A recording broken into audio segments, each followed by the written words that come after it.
Breaking, breaking just now, right after Sean and I sign on off the podcast. A flurry of text messages. Breaking news from from our league insider Joey Lazareski. Breaking news is I fucked up.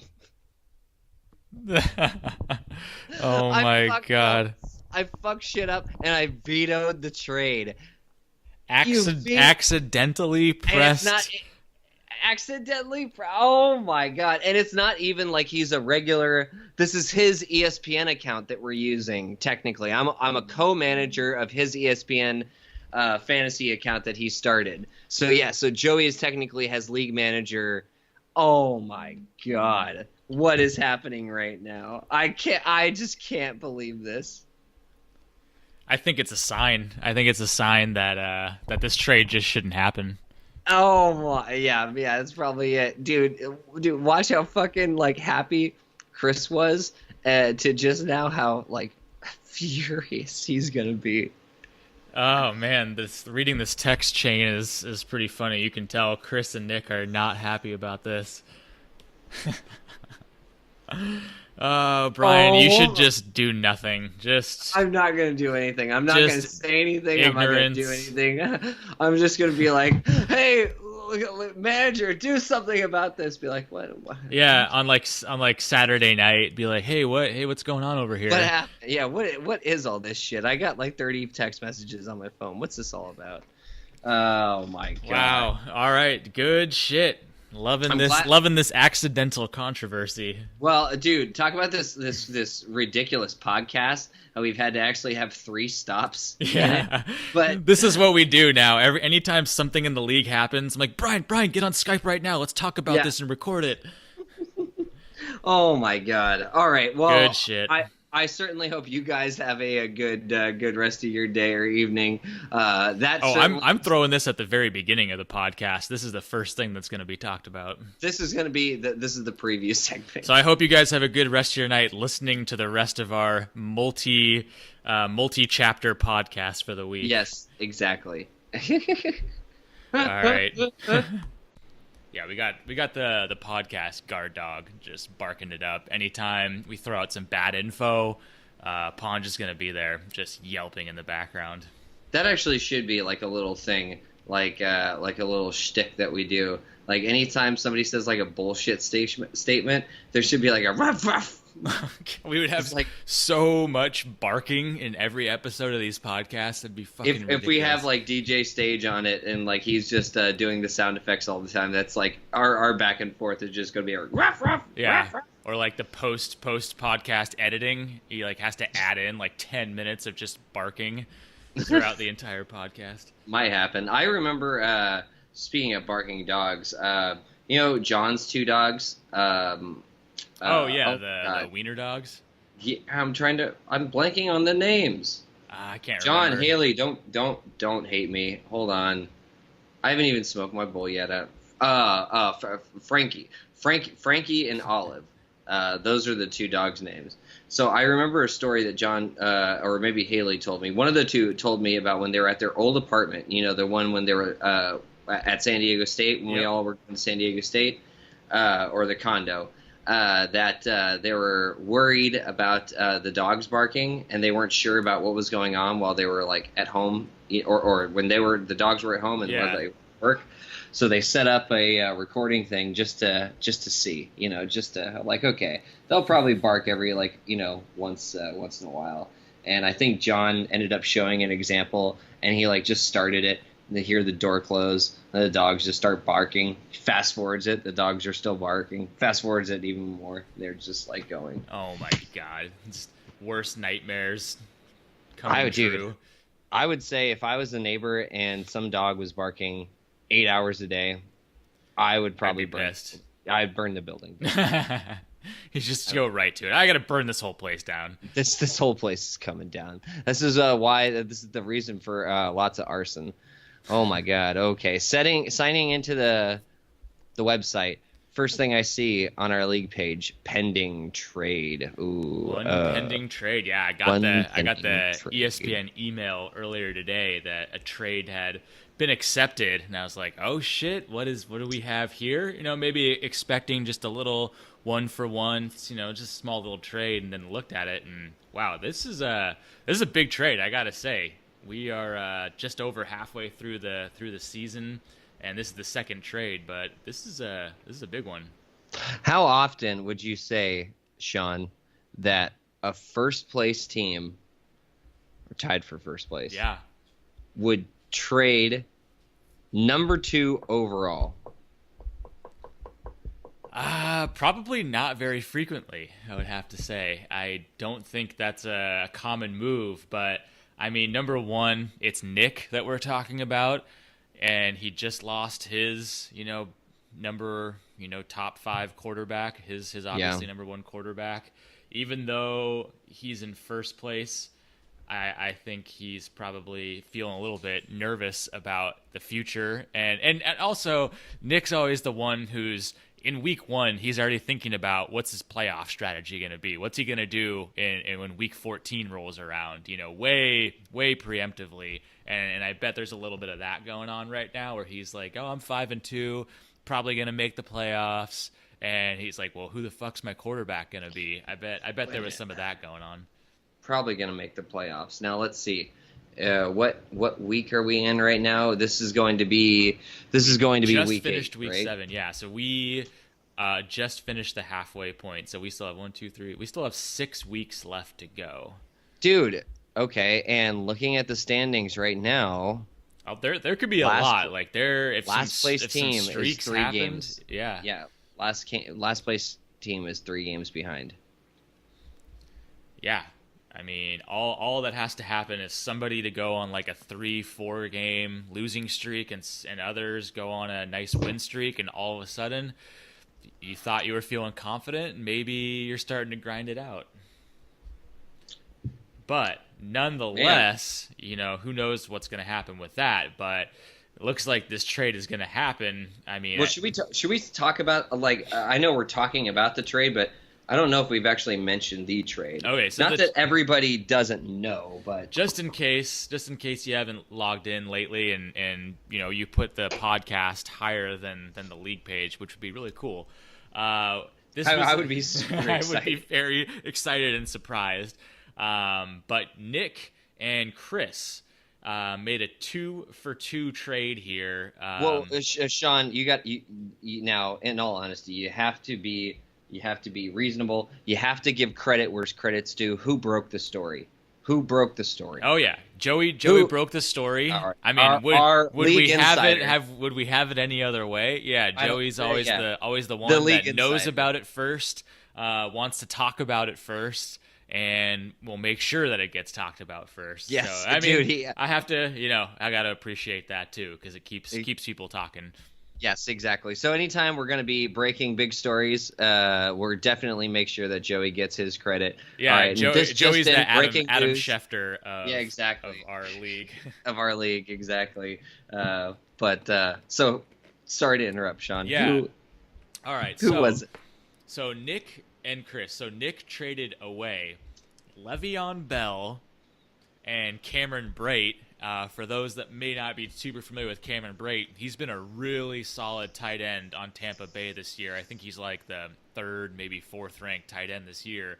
So he gave away Le'Veon Bell, Cameron Brate. In return from Chris, he got Deshaun Watson, quarterback of Houston, and DeAndre Hopkins from Houston as well. So Nick gave away his first overall pick, you know, arguably the, you know, number 1, 2 running back in the league, and got a quarterback and a wide receiver in return for that. So this is there's some pretty interesting pieces going on here. This is, I would say, and the reaction I would say is appropriate. Everybody was texting. Joey was texting, I know. Excuse me, sorry, I did just finally get my bowl in.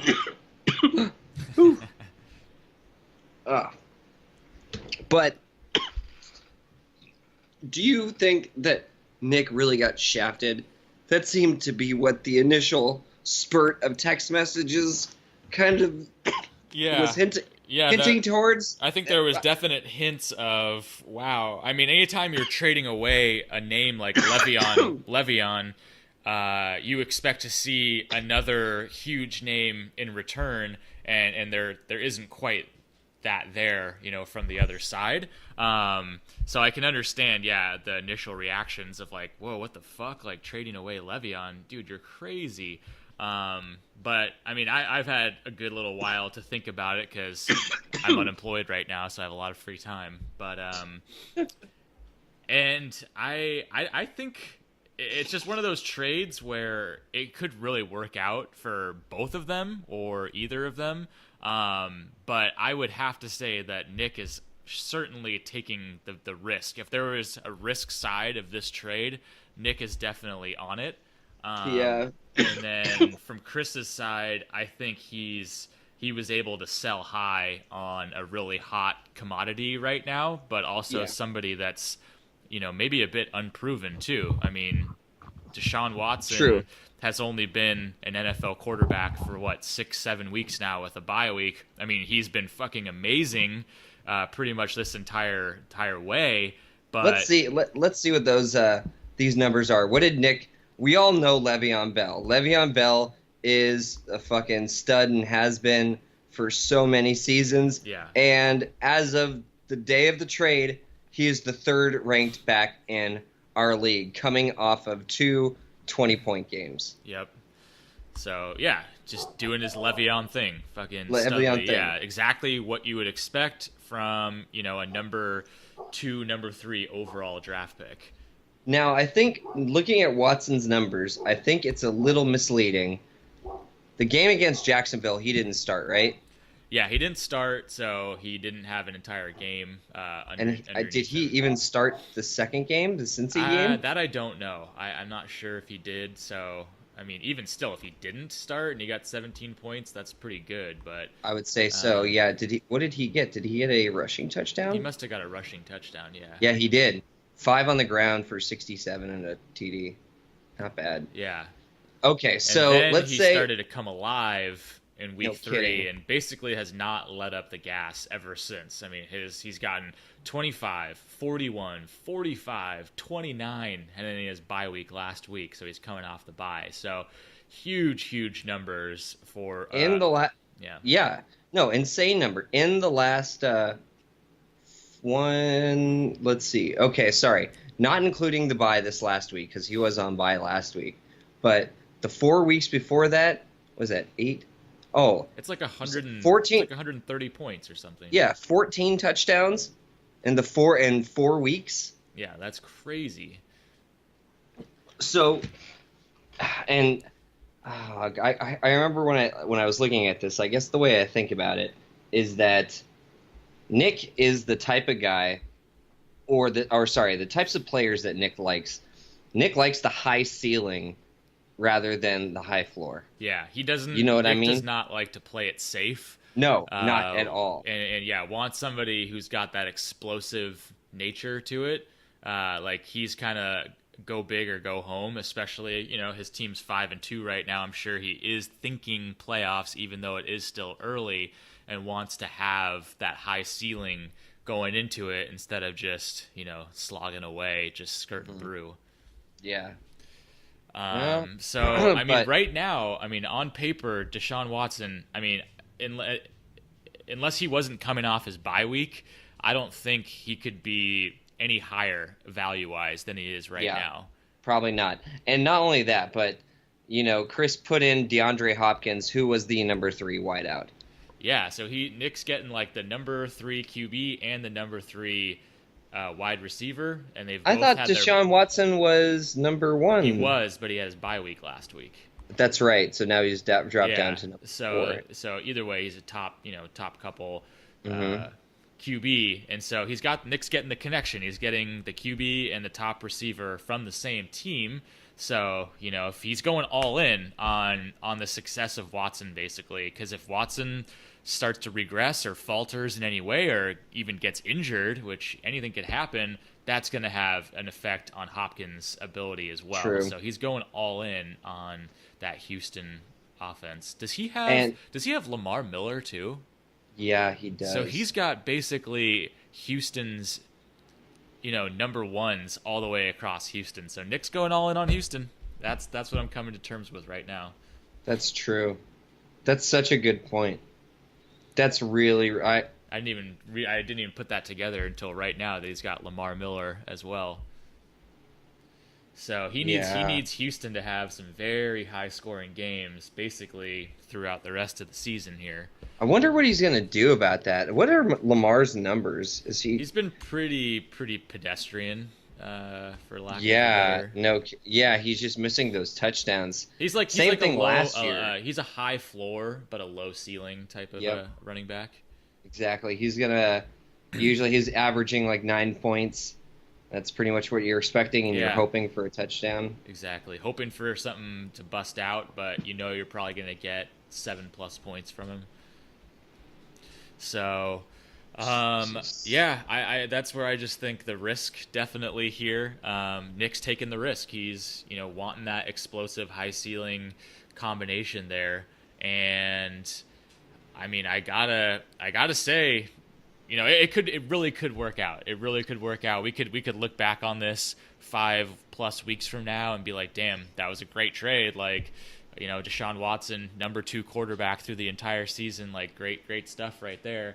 But then I look at Chris's side, and I gotta think Chris is feeling pretty good about this. I mean, of course, and not only just with Le'Veon, but the Cameron Brate is perfect for this trade. So he gets rid of his starting quarterback, he already had a stack with DeAndre Hopkins. Yep. So he's taking technically a big hit to the team.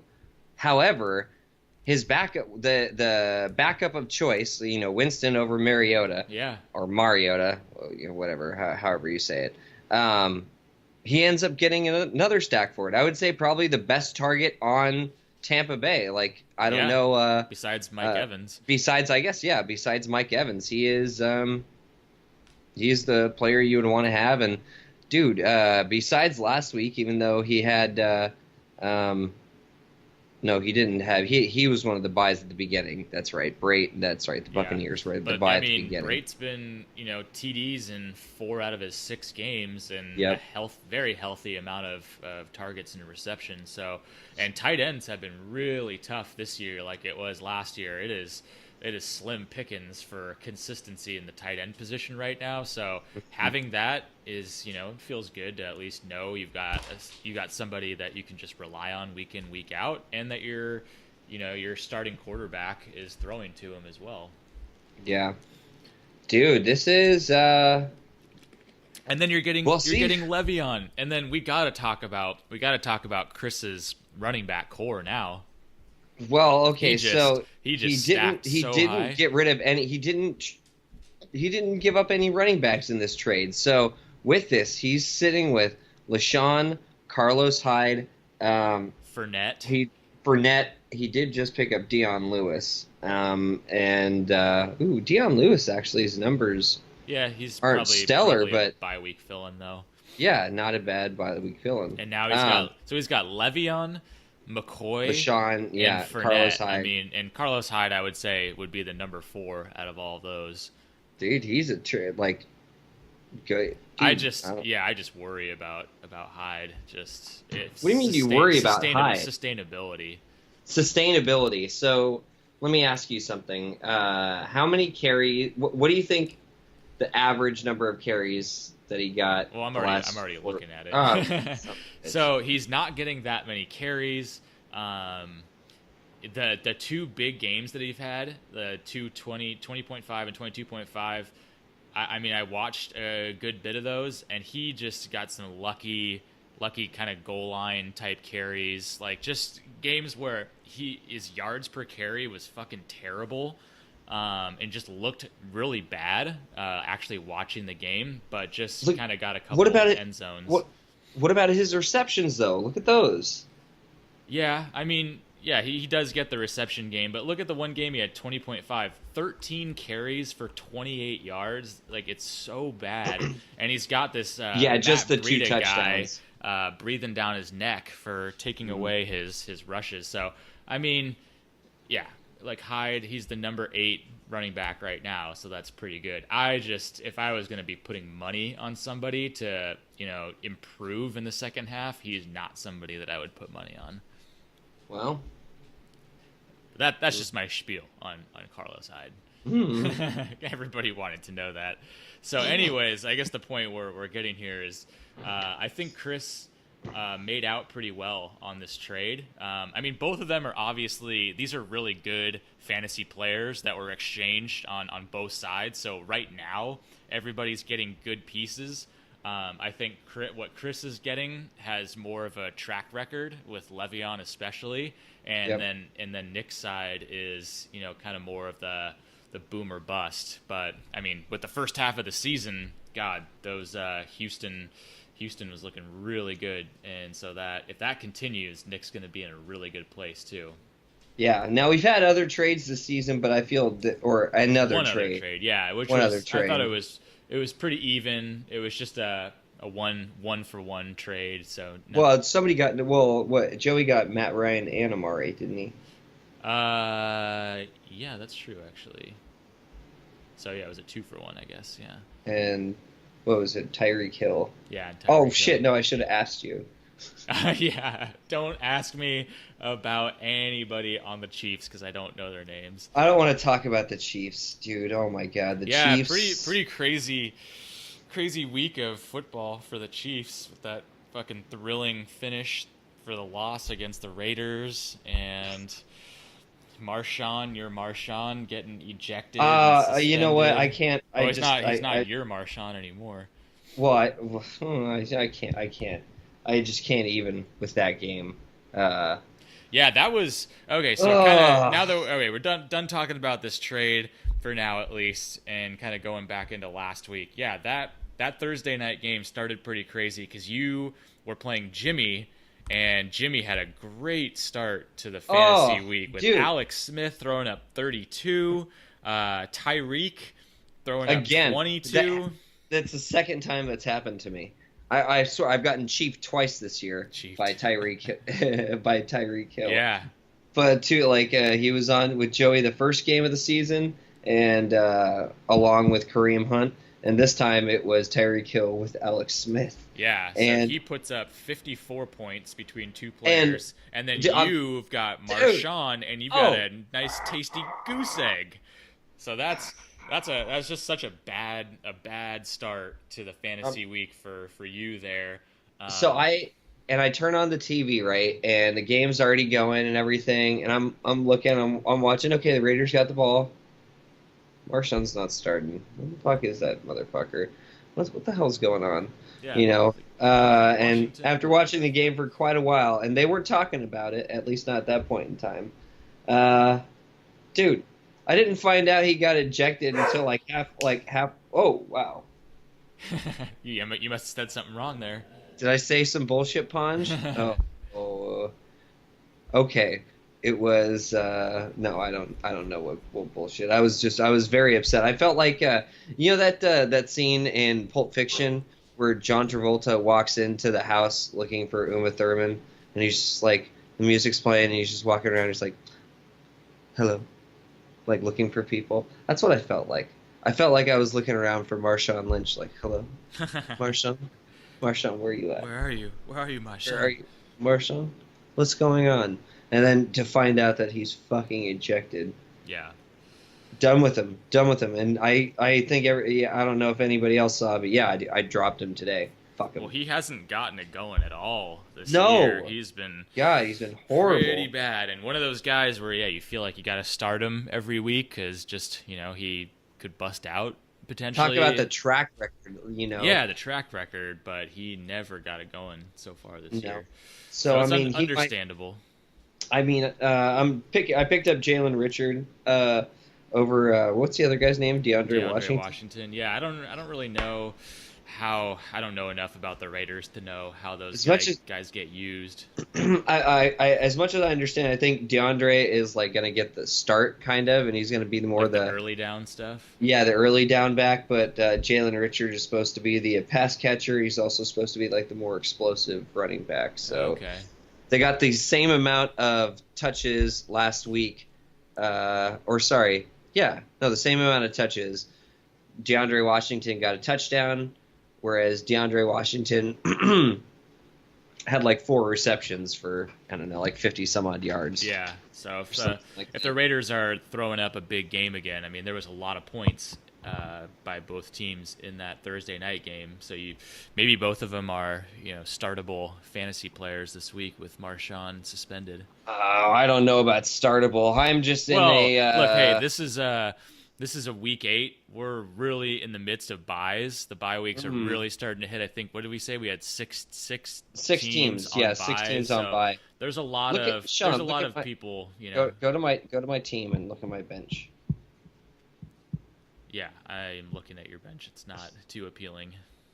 I know, and I had to drop a whole. I mean, Jesus, the amount of people that I ended up dropping today was a lot. There was a lot of action on waivers and then just free agent pickups this morning too. So yeah, definitely a lot of big things. Bye week going on. Yeah, you've got Gurley, Fitz, Evan Ingram. You got a kicker on bye. So yeah, a lot. That's hitting you pretty hard. So you're gonna see people like Jalen Richard that are playing flex, because who the fuck else is out there that's honestly worthy of being started right now?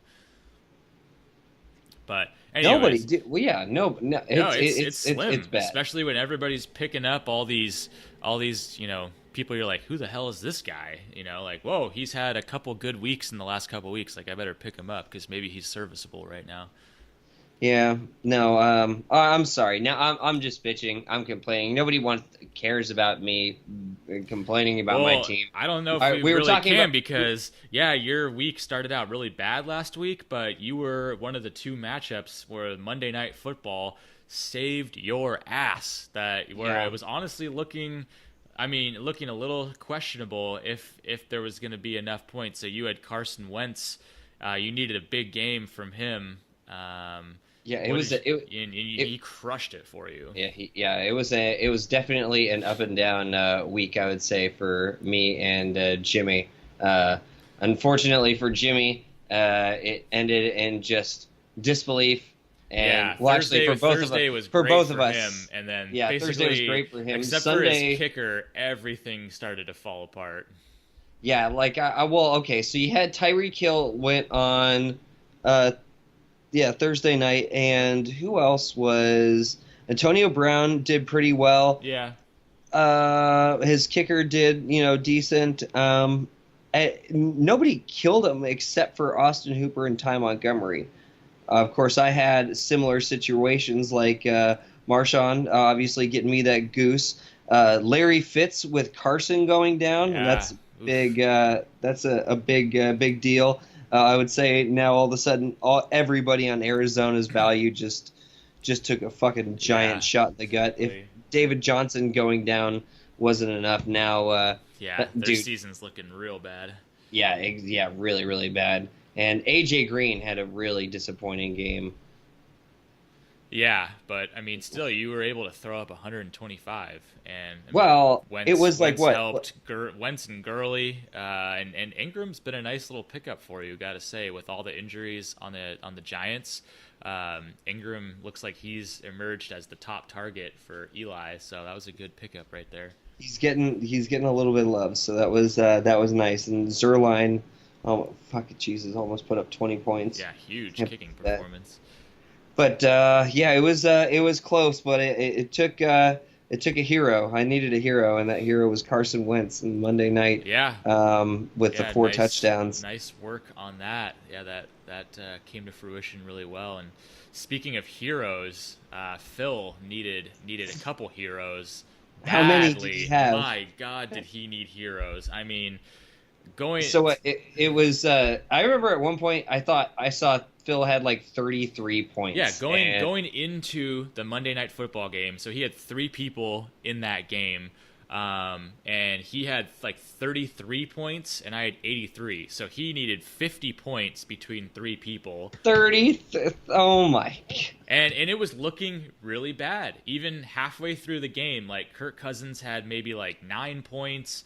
Jordan Reed had like, I think he had 0. LeGarrette Blount had 0. LeGarrette Blount. The that's whole who time else I kept was. looking Okay, yeah. at the projections, and all the way through halftime, even into some of the third quarter, he was projected for like 64 total points, and I'm like, I mean, Jesus, there's just not even that much time left. There's like a quarter and a half here, and Phil has got to just like go on an absolute tear. And even into the fourth quarter, I'm like, okay, Kurt got a touchdown. Jordan Reed got a touchdown. Like, he's still down by 20 points, and there's like 5 minutes left right now. I'm like, all right, I think I still have this in the bag as long as Kirk doesn't throw another Jordan Reed touchdown. Surely enough, he throws another fucking Jordan Reed touchdown. And just between the two of them, 22 for Jordan Reed, who up to that game, his highest output was 7 points. Like, he had done nothing all season, and then explodes for 22.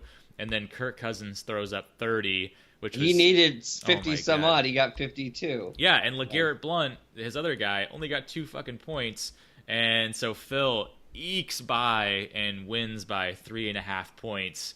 Wow. Talk about coming down to the wire on that one, but I couldn't believe it. I definitely was feeling like I had that one in the bag, and it was for sure, dude, right? Last week I thought I had it in the bag versus Derek as well, and I gotta say, like, this, I think other people can relate to this feeling. I am just so fucking sick of when your team is already done and you're waiting on like the other team. They have multiple people going in Monday Night Football, and all you can do is sit and watch and just hope that nothing crazy happens. Like, that is such a fucking annoying feeling, and I am like so sick of watching other teams like explode, and there's nothing I can do, and there's nothing I can do about it. Dude, that just sounds bad. I just realized what I yelled on. Just going into a fucking men's locker room, and just the other team just all gets together and explodes all over you. Sorry, this is not a kid safe podcast. No, I have to say though, fantasy football is like, you have to be a masochist to play it, because there are times where there's nothing to do but take pain. Like, you have to take some sort of pain. You got nobody playing, you're all done, and you've just got to take it. Now, the beauty at being halfway through the season is that there's always next week, and the playoffs are still within reach. So it's they're well away. All right, they're well away. We still have quite a few games until the playoffs. But we just did the halfway season review. We have a whole other half of a season to go, which just started, but we're getting there. Yeah. The last thing I'll say is, I was really hoping, because I only put up 83.5 points, and if I was to get a win with only throwing up 83.5, I was like, ooh, let me get one of those Nick wins. Let me get one of those Nick wins. Come on. But you hear that, Nick? That wasn't meant to be. Yeah. Dude, no, that was a... I would just say, for Phil and I mean, Phil, congrats. That was a nice comeback, and I'm sure you're really happy to get that win there. And he got that tie, that sneaky adjustment, scoring adjustment tie. So Phil's on a nice little upswing right now, but both of our teams really performed pretty badly, like minus a couple fine performances. But I can't think that either of us are strutting around going like, yeah, our teams are great, everything's fine. So I'm definitely a little nervous. Well, I mean, how we were. Those scores are not that great, and the only other person that had a score somewhere close. I mean, we were toting up his team because he just got this amazing trade. So let's go talk about Chris and Misha, because Chris he only put up a great performance. He only put up 86. Yeah, he only had a couple good performances. LaShawn McCoy was a really nice one for him. Somebody that had been doing decently up to this point, but hadn't exploded really yet. And this was a nice explosion, just getting exploded all over. 5 receptions, not bad. Yeah, Panthers defense had a nice game, and then Brandon Cooks again. Brandon Cooks is starting to kind of come into a little bit more of a consistent form, at least the last 3 weeks here. Yeah, I would say so. No, maybe not that 30-point, craziness, but like 5, 6, 4, like those are, and a touchdown maybe. Like I feel those are all like really good, realistic, realistic numbers. The interesting thing about Chris's team this week is he could have won this matchup. Yep. He had a toss-up call between who do I play, because he had his normal QB Deshaun Watson on bye, Jameis Winston or Marcus Mariota. He went with Mariota against Cleveland. Seems like a soft, easy matchup. And if he had played Winston, he would have won by 2 points, I think. Yeah, I think you're right. So that's a little bit of a bummer for Chris there, but. Well, now he's not stuck with that decision anymore. Yeah, now he knows what he's doing. He's got some nice pieces there, so shouldn't be too worried. Misha continues to put together a pretty nice little string here. He's not blowing people out for the most part. Like he hasn't been the high scorer really, but look at his top three: Cam Newton, Christian McCaffrey, and Doug Martin. Look at those three. Did you say Kirsten McCaffrey? Did I say Christian? I think you said Kirsten, like Kirsten Dunst. Cam Newton, Kirsten. Oh man, you know what? I think there are a lot of C's that maybe I'm just having a hard time saying. Let me try this again. How about Cam Newton, Doug Martin, and Christian McCaffrey? There we go. Yeah, you gotta say it like that. Okay. Cam Newton, Christian. Yeah, I can't do it. That's like a tongue twister, I guess, for me. Funny. But yeah, those three. When 8 was the highest scorer among them, like that's not usually going to win you anything. You're starting running backs and your quarterback, and 8 was the highest you could get. Yeah, but good one by Doug Baldwin. Dude, Jarvis the wideouts Landry, came to play. Well, Roger Lewis didn't do much, but Travis Kelce had a nice one. I don't understand why he keeps running out Roger Lewis. The one game he had 8.5. That was one catch for a point. Yeah, and he's got Cooper Kupp sitting on his bench. But Cooper Kupp has been pretty wildly up and down, I would say. Who's that other fucking whiteout on Woods? Oh, Robert Woods. I gotta look at that guy. I think Nick, or I think I had picked up Robert Woods at one point and then dropped him last week. Maybe Nick picked him up, and I remember looking back, I was like, ooh, should I have kept him? And he got 2 points, so I'm like, all right, good. Yeah, what? He's on Buffalo, I think. Yeah, you're right. Pretty much Buffalo's only who do they even have to throw to in Buffalo right now? No. He's on the Rams. Oh, he's on the Rams. So yeah, he's on the Rams. Oh, that's right. He has 5 receptions in 3 of all 3 games. He has 5 receptions, no touchdowns, but he has 8.5, 7.5, 7.5. Okay, so. Okay, a touchdown maybe I was to thinking of somebody else, but even still, okay. So going back to what were we talking about? We were talking about Misha's team. I just don't like Roger Lewis.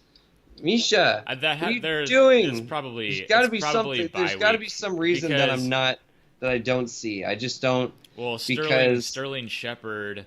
I guess that's what it is. It must be Sterling Shepard, because he had that the start of the season was really nice for Sterling Shepard.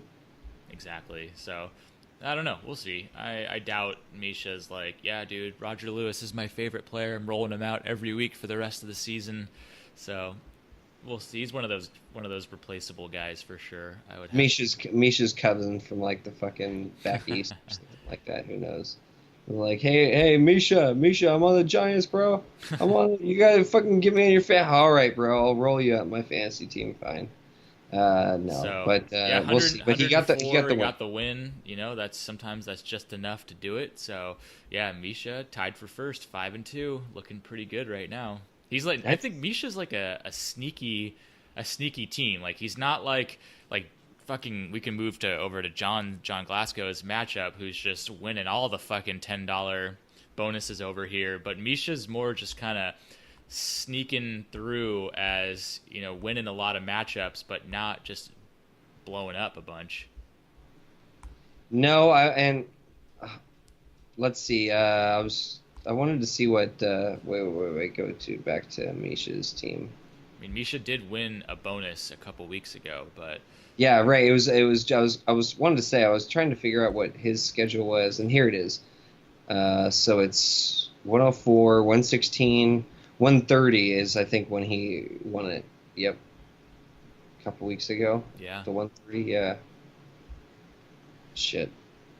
I don't know. I think Misha is going to be is going to do just fine. He had those 3 wins at the beginning, lost in week 4, lost in week 6, just won last week. He's got Joey, you, Derek.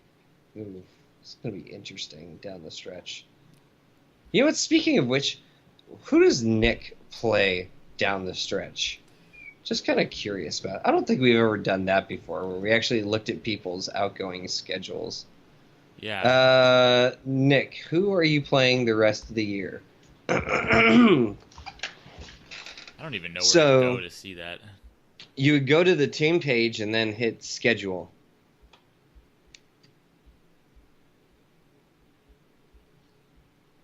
I don't know. I'm just seeing his players, what teams they're playing against. Probably. Wait. Oh, I see. Oh shit! Yeah, I've never gone to that before. So yeah, he's got. I'm playing Nick this week. Yep, you two Derek, are playing each other. Phil, John, Misha, Jimmy.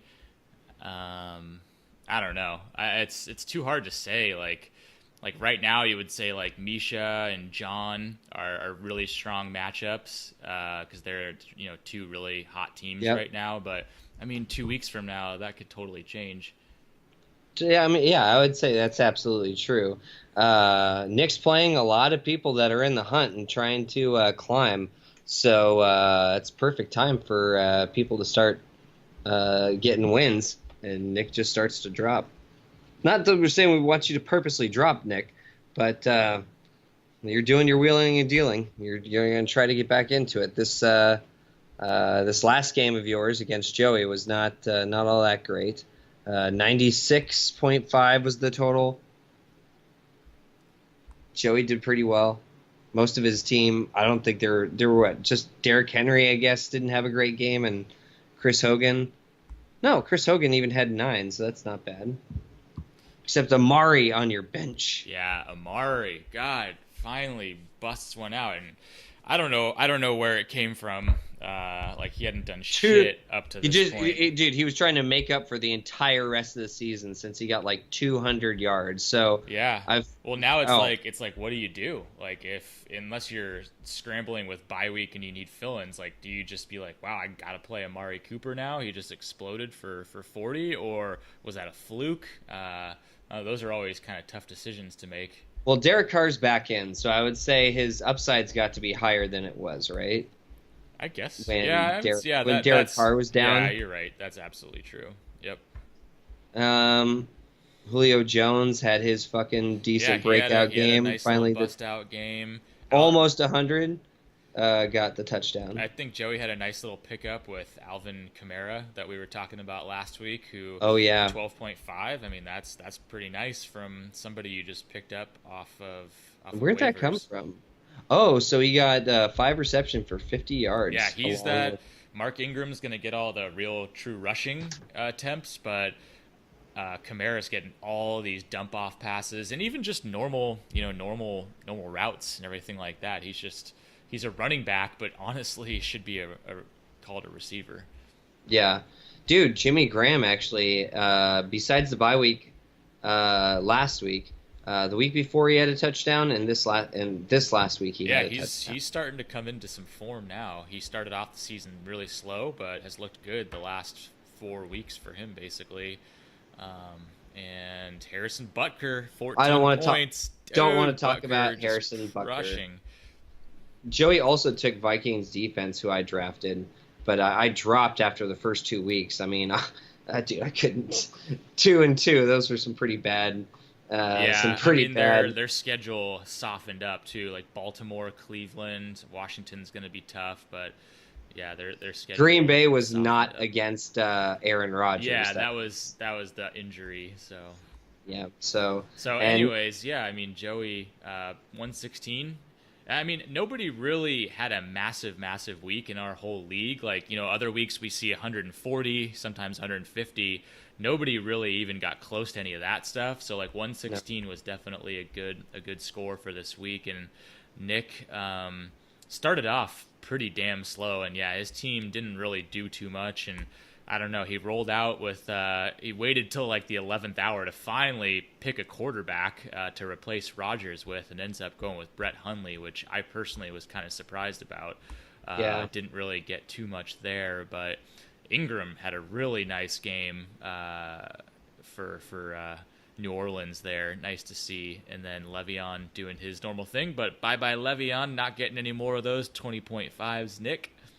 No, and it's pretty unfortunate. Well, dude, pretty unfortunate for both of them. Well, I mean, Joey more so just because it was all like from Amari, but Nick had 40 some odd points that, were sitting on the bench. Aaron Jones on Green Bay has actually looked pretty good. I don't know. Pretty decent. It's hard to yeah. say with the quarterback situation, but I don't know. Maybe they'll feed the ball a bunch to him since they can't trust Brett Hundley to do very much. So we'll see. Probably not. And I mean, I don't think Nick is. I mean, I can't be happy with Crowell. I mean, Crowell's got him 7, 7, and 8 the last 3 weeks.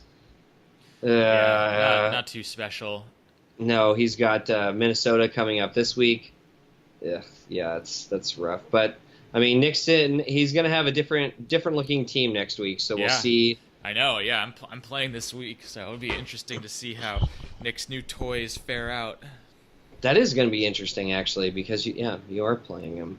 I guess nice. all Joey we have left gets a win there, and then who do we got left? We got John and Derek. Derek, yep. And I don't think this one was too close, really, for the most part. I mean, unless early on, but I wasn't really following this one too shortly. But I think once Zeke had his game, it was pretty much off to the races for John's team to get to a win. I mean, Jesus Christ, 40.5 points. Fucking hell. So 26 on the ground for 147 and 2 touchdowns. 1 reception for 72 yards and a touchdown.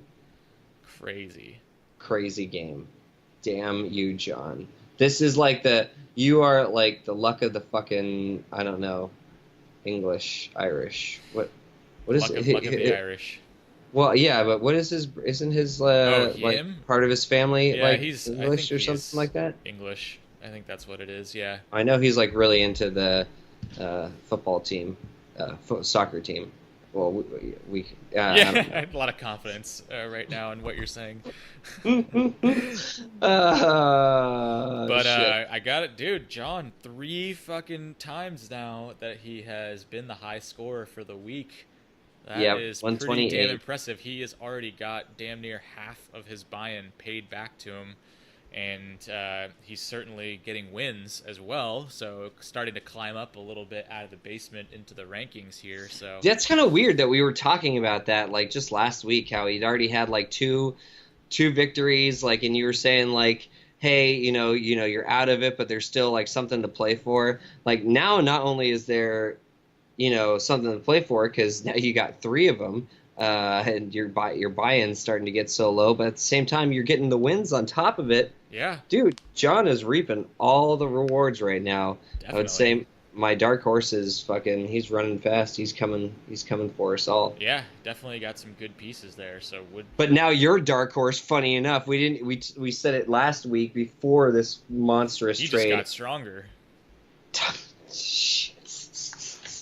Although I had the reasons for him being my dark horse were like the Deshaun Watson and that whole thing. So I mean that's gone. So okay, but, I mean, here's your there. So now still look at. So would you say still Chris is your dark horse? I mean, yeah, I think because if anything, I think he potentially improved his team with that trade, considering. Yeah, he's losing Deshaun Watson, but the quarterbacks that he has on his bench. I think he's going to be just fine. Yeah, I think you're right. Well, I mean,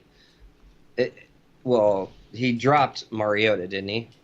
Oh, maybe, yeah. But I mean, so whatever. He doesn't need Mariota anymore. Well, Winston's questionable right now. I don't know if he's. Yeah, that's true. Yeah, there's a little bit. If Winston goes down, oof. Yeah, it's possible. And Brait, that all of a sudden, dude. Well, same thing for Nick. If Deshaun Watson and the Hopkins don't pan out, well, I guess this is just a big wait and see. Yeah. But what can we see? Okay, I know. What about? Do you happen to have the picks that we did last week? I do. Yeah, let's go through that real quick here. All right, so we both picked John for this one, so all right, nice there. Let's see. In Chris and Misha, I picked Misha and you picked Chris. So I wonder if it's Chris that's been Dude, I feel like I've chosen Chris twice. Yeah, you picked him back in week 3 when I played him, and I beat Chris for that one. So every time you like to pick Chris. Let's see. I like to pick we both picked you in your matchup, so we got that one right. Got that lucky. Oh man, it had to be a Carson Wentz miracle. Well, it came through, and then we both picked Joey for the Joey Nick matchup, so we got that one right. And then you picked Phil. Oh no, we both picked my team, so we both got that one wrong. Well, sorry, Phil. I mean, yeah. We were both probably thinking 33 and 83. Wow, this is well in the bag. That's exactly how we predicted it. But I gotta say, so far for our pick'ems, we're doing pretty decently. Like four. I mean, how many picks is it usually? 5 each week. Yep. So, and we're getting like 3 out of 2. At least 3 or 4 out of 5. Yeah. It's not bad. Not horrible. Yeah, not too bad. Well, okay. I got the site back up. I got a bowl all packed and ready to go. Damn. Double bowl in one podcast. This is crazy.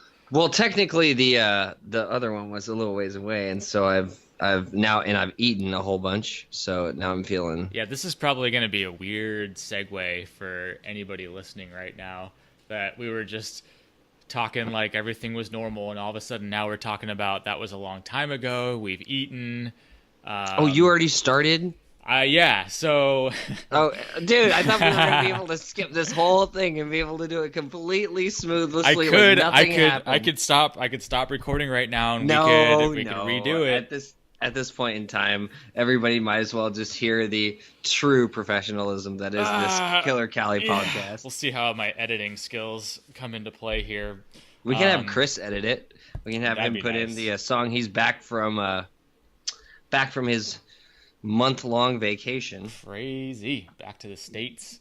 Dude, he comes back just in time to make a crazy fucking trade. Yeah, what the fuck? And just fuck everything up. Damn, comes back into town and just starts wheeling and dealing. Like, all right, I'm back in the U.S. Let's fucking do this shit. Yeah, dude. I'm back in town. Oh, shit. All right. Well, so what did we say? So, we left off. We were talking about our pick'ems, right? Yeah, and I'm pretty sure we went through them all. Yeah, we've been doing pretty decent on our pick'ems so far, getting like 3 to 4 out of 5 every week. So that's where we should definitely go. I think you might be ahead of me if we were to do like. I think so. I think like maybe by a couple. Yeah, by at least a couple, you're ahead.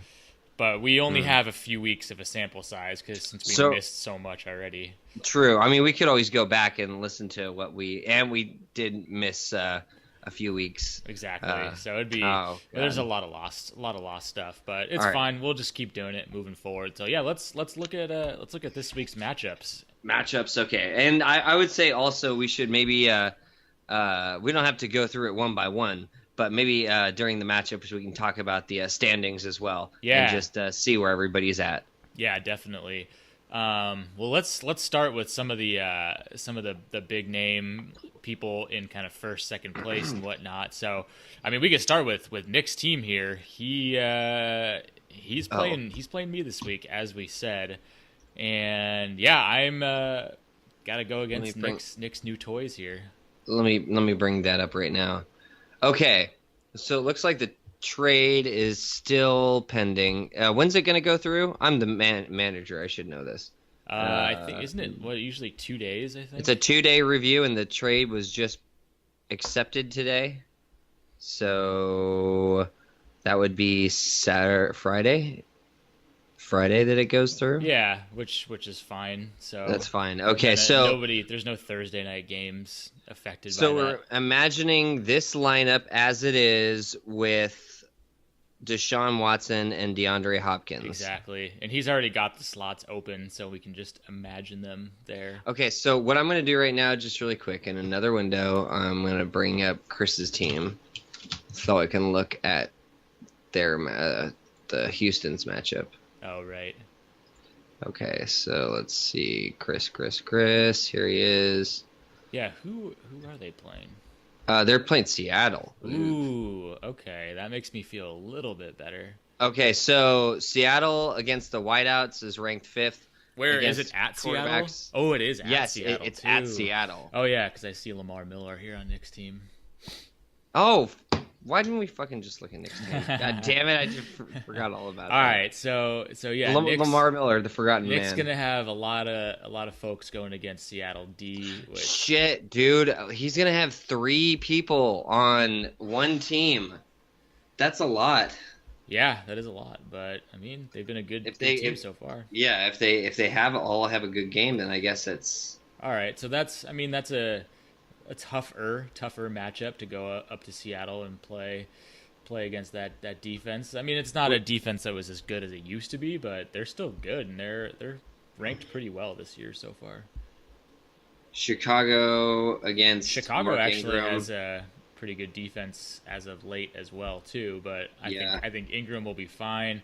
We'll see about Stephon Diggs. Cleveland's got a decent secondary. I don't think they have Joe Hayden anymore, but I think they still got a pretty decent secondary. He just picked up Jack Doyle, who I've heard he's been kind of Mr. kind of consistent. I don't know why he didn't either. He didn't get a catch or he didn't play against SF. Oh yeah, that's weird. But all right, Latavius Murray. I mean, he only had that one game. Ooh, he's got Latavius in there. Is Jerick McKinnon playing? As far as I know. Who has him? Jimmy? Yeah, I think so. Yeah, what's the deal with that? Why did Latavius get 18 rushes last week? This is the worst commentating on our part right now. We're just like, what's the deal with that? Where's this person? Yeah, Jimmy does have Jerick McKinnon. I don't know. Maybe what did Jerick McKinnon do last week? He must have. He was 6.5, so he was 14 carries. Yeah. Yeah, 14 carries and 3 catches. So he was there. Like I don't know. So maybe he went out. They're still splitting time. But it looks like Latavius, got a hefty workload and got the touchdown as well. So I don't know, dude. So I don't know. I don't know. I'm not sure what's going on with that. I don't know. I would say, dude, in all honesty, I mean, just looking at it, especially picking up Jason Witten, like you did today. Had to pick up Buck Allen today too. That's right. You did pick up. I needed somebody in my flex. Oh, it looks like Golden Tate has been upgraded to questionable. He's been doubtful for a while, so if he's playing, I might throw him into the flex instead. Oh, I'm glad I didn't fucking pick up what's his name with my waiver. What, somebody else on Detroit? Yeah, that Holiday kid. Oh, yeah. He's supposed to be coming back. Huh. So, yeah. Right now, I would say I'm giving you the lean. I mean, Broncos defense going up against KC. That's going to be a tough one. Nelson Aguilar and Stephon Diggs. I mean, I guess they could technically have a good game. Yeah. Mark Ingram could have a big game, but at the same time, I don't know, man. I think I think I'm going to give you the edge. What is the prediction saying? Well, it's obviously he doesn't have his. We won't know. Yeah, because let's see. Even with Chris going to Chris's team, I think you can look at the predictions preview. Here we go. Oh, it's only the starters. Shit. All right, it's fine. That's fine. All right, who are we going into now? Well, I'm gonna pick myself. Oh, we got to make our picks, of course. What am I thinking? I thought you already said you were gonna give the nod. Oh, I did. Yeah, I even though I gotta say my team's been pretty down the last couple weeks, just people really underperforming. But I do like the matchups. Like I've got the Chargers going against New England. Like that should be a pretty tasty little matchup right Yeah, there. their defense has been horrible this year. Yeah. So yeah, I like that. So and I've got a hefty investment. I've even been thinking about playing Phillip Rivers just because it's New England and they're the worst team against the quarterback. But it's hard. It's also just hard to bench Drew Brees. Yeah, especially when you drafted him so early. It's like if he's Yeah. healthy, how you can't bench Yeah, him. that's kind of like getting cute with your team. Like, Hmm. I don't know. But anyways, yeah, I'll pick myself just based on the matchups. All right, I would say let's All right. do it. Okay, cool. Let's go over to Misha is the number 2 or tied for first team, and he's playing Joey, and Oh, Joey's I dude. think in third place. So Third that place, I think you're right. Yeah, with that that tie. tie. Yeah. Do we say what you and Nick were? Obviously, Nick is tied for first with the tie. He's got the tiebreaker, doesn't he? Yeah, he's got the tiebreaker. He's technically in first place, and I'm in sixth place right now. So I'm He's got the tiebreaker by .5. oh, so that can swing any direction. All right, Nick. I don't. You know what? That sole possession of first place that was had and gone pretty goddamn quickly. I mean, you're barely tied for first place right now by .5. You guys might be. Oh yeah. Oh damn it. Okay. Sorry to interrupt. No worries. So you're saying Misha is the other top team tied Yeah, for he's first. 5-2, and then yeah, Joey's 4-2 Joey's and third, 1. So yeah. this is a cool matchup. Yeah, second and third place teams going against each other, and looks like Misha is going to have no choice but not to play his favorite player, Roger Yeah, Lewis. exactly. So let's see here. Joey's got Matt Ryan going against the Jets, who not too scary there. Kareem Hunt's going against Denver. Denver has been really good against the rush.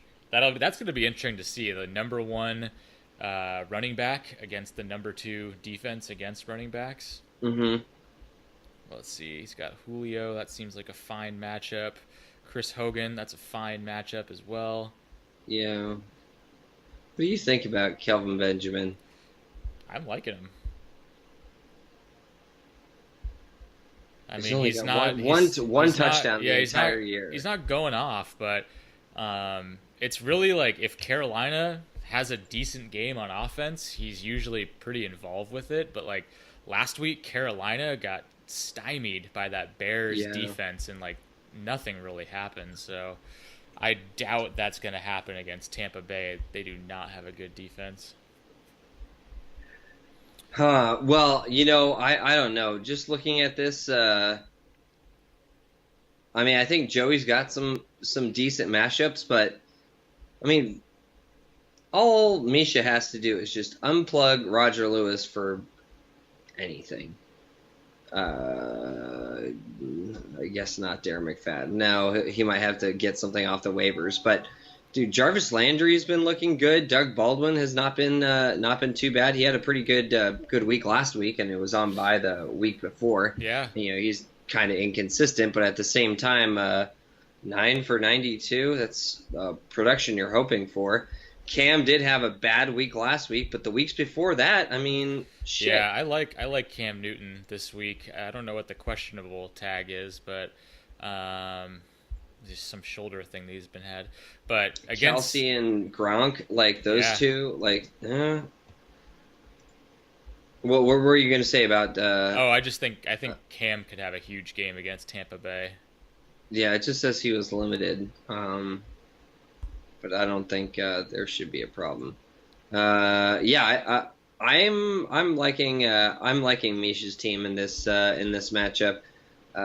Jake Elliott is quietly, seriously consistent. It's pretty. Oh Crazy. yeah, he's been really good.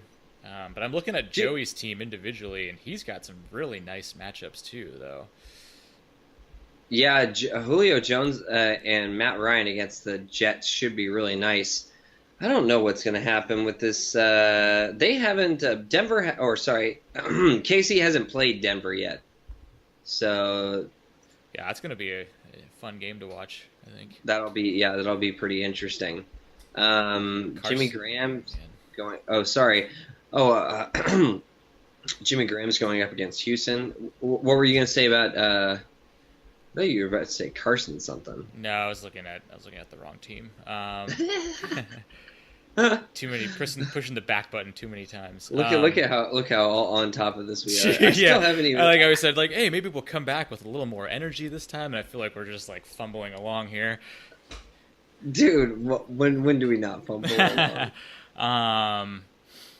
Damn, I think I have to give the nod to Joey on this one.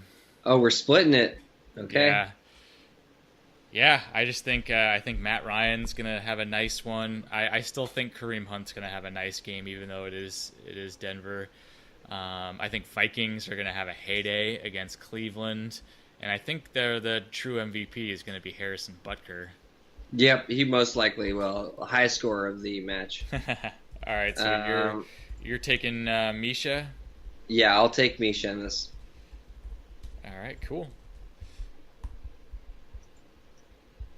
Let's see. All right.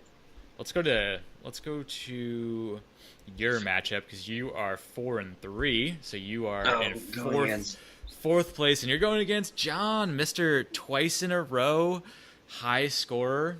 Three times out of the last 4 weeks he's been the high scorer. So yeah, man, he's on a good one here. How do you feel about this matchup going against John?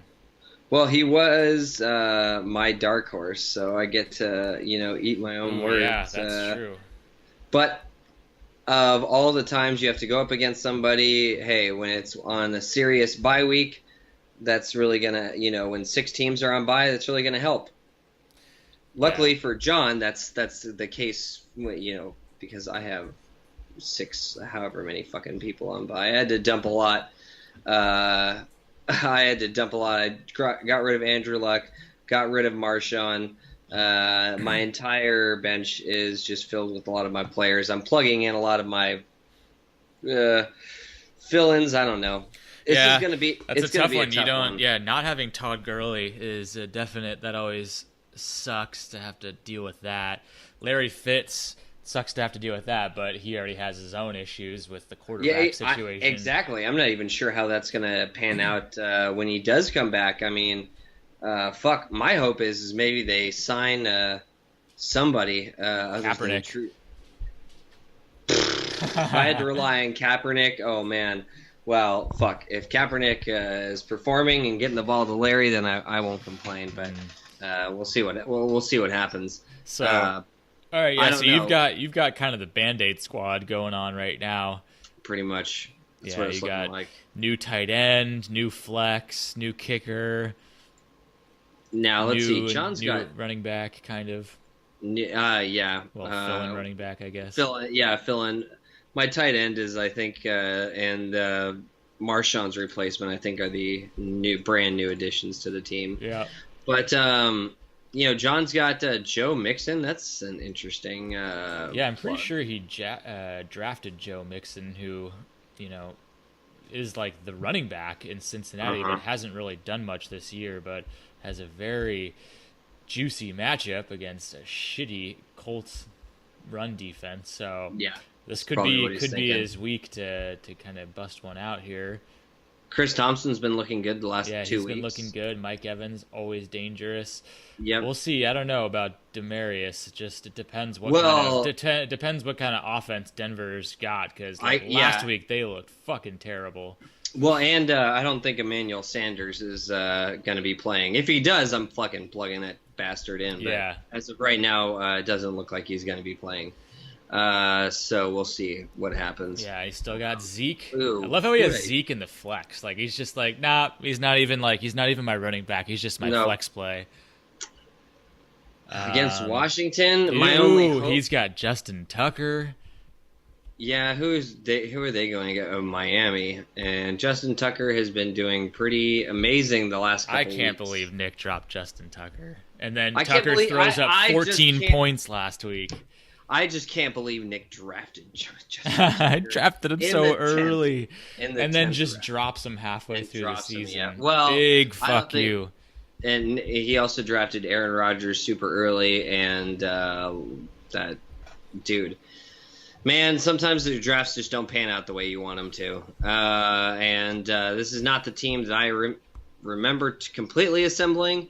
I was hoping for more juice at the running back with Marshawn, but oh well. And who knows? Carson is a big surprise. Yeah. Carson's also going up against SF, though. Yeah, that's really nice. I can see Carson having a nice big 30-point game. Devontae is going up against the Jets. Yeah, that's no big deal. You got AJ nicely going up against Indianapolis. Sorry. Mm-hmm. Man. Adam Thielen's going up against Cleveland, who's they're some pretty decent against the pass. Funchess is going up against Tampa Bay. Yeah, Funchess has been he's had some big games. It's just like what are you gonna get out of him? Well, they're 31st against the pass. Yeah, it's definitely a good matchup. I think I do think this one's closer than it may seem. I'm talking myself into it slowly. I think I just got to go with John on this. I mean, the two big reasons are he's got his whole team that he can play. I mean, he just got AP on a bye, but AP didn't even do very well. Like, would he even play him anyways? Yeah. So I don't know. Probably not. He's got all his pieces there. He's got some decent matchups too. On your side, I can really see Carson Wentz having a big game, and that could really keep you in things. But just with not having Todd Gurley, not having Larry Fitz, and just a lot of new plugins with some question marks. There's some questions. I mean, questions as like they're new to you. Like, what are you gonna get from? Yeah, they're new. They're new. To Jalen Richard, I'm not stoked about. Well, also may not change. Yeah, I could see maybe you swap if Emmanuel comes in. But Evan Ingram's been a nice one for you, so now you got to deal with a plug-in tight end, and Tyler Kroft certainly could have a decent game, but he also could have a really shit game too. Well, I mean, he is Eifert's out, so they do need a tight end to throw to, and as much as I understand, he is a very heavily targeted. I don't know, I can't remember what I was reading, if it was a tight end or just something specific. Never mind, forget it. Man, we're doing so good. We are doing so good. I love how everybody will just be cracking up about how horrible the rest of this. See, this is what happens after we eat, when we start our podcast directly after, like when we're halfway through mid food coma. Yeah, seriously. Well, what'd you have for dinner? I picked up Papa Murphy's, which is something I haven't had in Jesus Christ, like probably 15 years. But I keep getting all this mail like, hey, welcome to the neighborhood, like new movers, here's a bunch of coupons. And so it was a coupon for $8 out the door for a large pepperoni pizza. Like, I'm like, dude, I'll fucking take that. Not too bad. So you're snacking away on some pizza? Dude, a little take and bake. Not bad at all. I had a tortellini. Oh, nice. What, chicken, cheese? What was inside the tortellini? Yeah, it was a cheese. Oh, okay. God damn it, Brian. It was filling. All right. Fucking delicious. What do you, are you picking yourself? I'm talking myself into it slowly just because some of these matchups are better than I thought. Yeah, you have good matchups. I really like, I mean, yeah, Wentz against San Francisco. I'm hoping that does pan on out. The AJ against Indy, I really like that. I think that's going to go really well. I don't know why. I just have a feeling. I feel like Funchess is due for like a big one. Just feeling some Funchess. I'm just feeling Funchess and bunches. Yeah, that's what I'm hoping for. And I don't know. Indy is a really shitty matchup. If I don't get it with AJ, maybe I'll get it with Tyler Croft. Yeah, I don't know. True. I guess I'm hoping for a lot of things to go my way, for a lot of things to pan out. You are right. This is my Band-Aid squad, but hey, No, you could definitely have a good week. Like, there's no question. I wouldn't be surprised if your team throws up a really nice week. But just if I was betting on picks, I mean, John's team, it's the team that we've seen be the top scoring team 3 out of the last 4 weeks. So it's hard to just be like, well, I think the Band-Aid squad is going to be the one to take them down. That is true, but I would say in defense of myself, I believe I have been one of the higher scorers in the last couple of weeks. I was only behind John by 3.5 last week, and the week before that was John's monster, 56. Jesus Christ. But I don't know. I totally understand, and I would normally agree with you. I think I may have a chance. I'm hoping. I'm doing the Rudy right now. I'm hoping for it. I'm going wild man right now. I'm going to try to be the wild man. All right. There it is. All right, we're splitting picks this week. This is good. Nice. Okay, so who else do we have left? Let's see. We got Phil. Phil is next. 3-1. He's going against Derek, and so Derek's really fighting to just keep in the picture here. I mean, at 2-5, he's definitely, there's plenty of time left. He's still in there, but wins have been tough for him. Even though he's got Tom Brady, he's been struggling with a lot of big injuries. So let's see what he's got this week. He's got Brady going up against the Chargers, and the Chargers have been a sneaky good defense this year so far. So I don't think it's going to be just him, carving up the Chargers. The last couple of weeks, the Chargers were fucking killing it as far as like the points that they allowed. Like, look at those, like against Oakland and Denver, only allowing 8 and 5, and then the few weeks before that, 15, 18, 16, 17. So, yeah, I don't know. Tom Brady might not have as big of his game as you would think he normally would against the Chargers. What do you think about okay, here's a question. What do you think about Zach Ertz? Like him a lot. He's the number 1 tight end. Yeah, he has been so consistent. He doesn't have a game under double digits. Yeah, wow. I mean, Jesus. Like, that's amazing. Yeah, I mean, Zach Ertz is one of those guys where he's like always been on the tight end radar. He's been like a streamer for a while, and this is that year finally where he is so consistent. And I think it's because Carson Wentz and that offense really has it going on, and he's really got this connection with Wentz there. So definitely like that. Surprisingly, the San Francisco 49ers are the number 3rd ranked defense against tight ends. That's really hard to believe. That is pretty crazy. Who have they played? Carolina, Seattle, the Rams, Arizona, Indy. All those teams, before they started letting tight ends score, like 2, 4, 2, 2, and 4, I don't think any of those teams like have monster tight ends or decent tight ends. Not the number 1 tight end. Jimmy Graham. Carolina, Jimmy Graham, Ed Dixon. I don't even know who it is for the Rams. Not sure either. Arizona, what would that be, like Jermaine Gresham and like guys like that. Indy would be Jack Doyle. Like, yeah, we're not.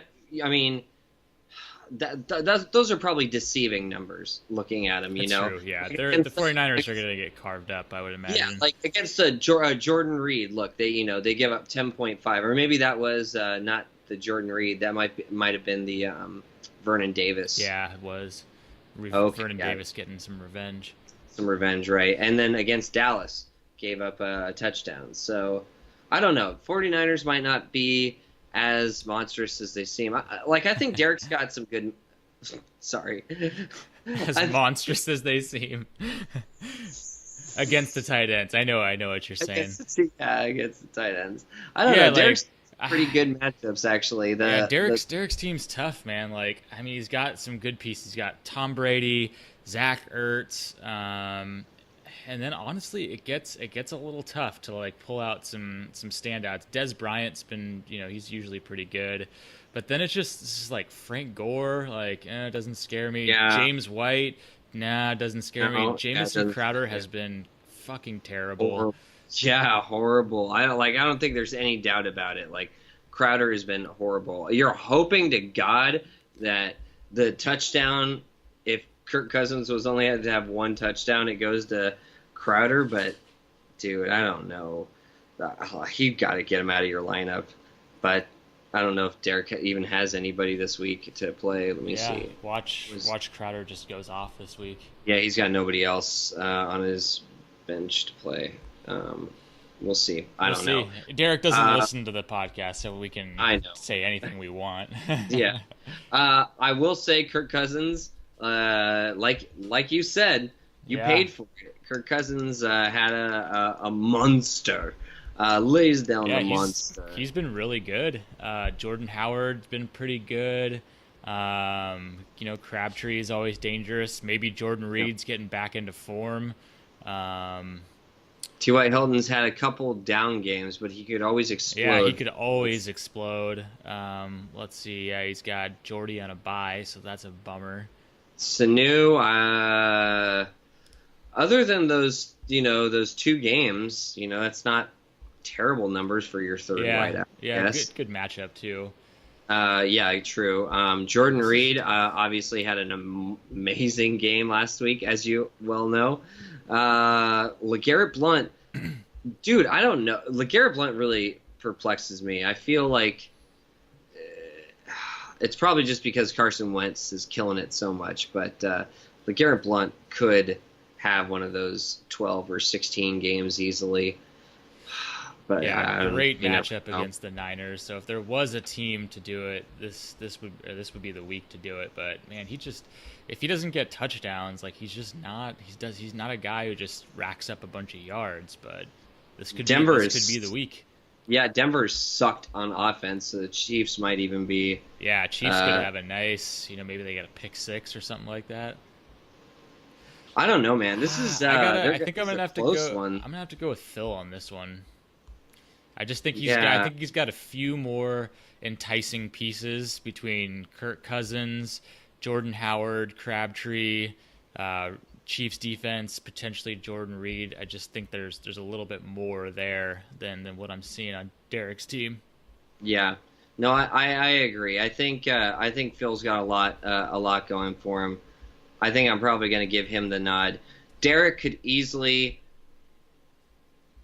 have a big score. Like I think Derek could easily have a good week. But I think you're right. I think Phil's gonna just slightly edge it out, like just a little bit more sure of a thing. I think. Yeah, that's where I'm going as well. All right, so we'll take that one, and then the last matchup that we got is Chris and Jimmy. So Chris is 3-4, right there. I think he's 1 below me, and then Jimmy is 2-5. And oh man, Jimmy, still. Jimmy. Yeah, Jimmy. Did you played Jimmy last week, right? Yeah, and I barely won. Yeah, he had that upset Monday night upset. Another upset, dude. Jimmy, yeah. 5-game losing streak right now. I can understand why he would say a fucking I hate fantasy football. Like, yeah, that's just a brutal way to lose your 5th game in a row. We literally said he was going to be our fucking, like, the scariest team. He looks so fucking amazing. And now, ever since we said that, those words came out of our mouths down at the beach, he's gone on a 5-game losing streak. Well, the good news for Jimmy is that, yes, he's playing Chris, who we both agree did upgrade his team, but Chris is on a 3-game losing streak. So we've got a couple guys that are desperate to get a win and bust out of these losing streaks that they're in. But yeah, Chris is about to upgrade his running back, and he's going to upgrade his tight end as well. So it's going to be a little tough to kind of put this matchup together, but yeah, it looks like they've already done like the adjusting. Chris would just be waiting for Le'Veon to come on in, and I guess he'll also be plugging in Brait. Yep. So that's helpful for for his team. He'll probably, I don't know. He's got to take somebody out. He's going to take one of his running backs out. I think Dion Lewis Dion needs Lewis to come is out. pretty much the obvious Yeah, choice. that's Dion Lewis. Yeah, he just comes on out. You do. Yeah. I would say you absolutely have LaShawn. You have Le'Veon, LaShawn, and I guess that would be fine to have Carlos Hyde as your flex. Yeah, I think so. I mean, Fournette will come back and be amazing, but until he gets the full team, yeah, I don't know, dude. I think I'll give it to Chris. Like looking at it, even with a missing piece with Fournette out, I think Le'Veon and Brait will be pretty nice. I mean, they do have Carolina coming on up. I'm not sure what Brait's rating against, the Carolina's rating against tight ends is, but I don't know. Brait's been pretty good though. Mm-hmm. And let's see, for Jimmy's team, he's got Alex Smith, who's been he's been the number one quarterback this year. It's crazy. That's just fucking crazy. I don't understand. I mean, I guess he hasn't had his bye week yet. That's a good point. Let's see, he's rolling out Jerick McKinnon, and he's got Antonio Brown, always deadly. Tyreek Hill should be pretty good. What do you think about Jay on Thursday? It's a tough one because I my only other league I have Jay Ajayi as well. Baltimore's actually pretty fucking shitty. Pretty generous against the run. Yeah. And so it's like what I've been reading is just like you'd have to be the dumbest coach in the world to not just feed the ball to Jay Ajayi, given that you're playing Baltimore and how bad they are against the run. Like, why would you not fucking give it to him? So I'm hoping he gets a big workload. So it could be a good game for him. It could be, yeah. I mean, I think he could have a pretty big game. He's got all of his pieces pretty much there. He's got Forte in. That's interesting. Yeah, I don't know. I feel like Jimmy's team is a little bit different now than certainly a few weeks ago. I mean, some new people that he's got, like throwing in Matt Forte, Jared Cook as his tight end. It's not that he's not scoring high. I mean, I think Jimmy had 120. Yeah, Jimmy can definitely score. 115. Yeah, if you look at the points against for the season, like Jimmy has been absolutely crushed by ridiculously tough matchups. Yeah. Oh, dude. I mean, I'm in second place with points against at 854, but Jimmy's at 923. And who's last place for points against? Oh, good old Nicholas. What does he have? 300. Well, sorry, he's at 635. Jeez, he's over 300 difference. So well, I don't know. It's like just slightly under 300. Just under 300. Yeah, it's just slightly under 300. Wow. But even still, 923 versus 635. Dude, that's like over 2 full weeks of just other opponents scoring against you. Dude, that's God. Yeah, so Jimmy really looking to just either get some luck going his way or he's just going to have to score a lot of points. And I think he's got a tough matchup against Chris this week. I do like Chris's team. I mean, I think Jameis Winston could have a good week, and he's about to have Le'Veon, McCoy, Carlos Hyde, Brandon Cooks. He's got some interesting pieces in there, like Kenny Stills, Josh Doctson. Well, dude, Kenny Stills, I think it's the last 2 weeks has been pretty good. That's true. He's had a really good last couple weeks. Patriots defense, like, I don't know about that, but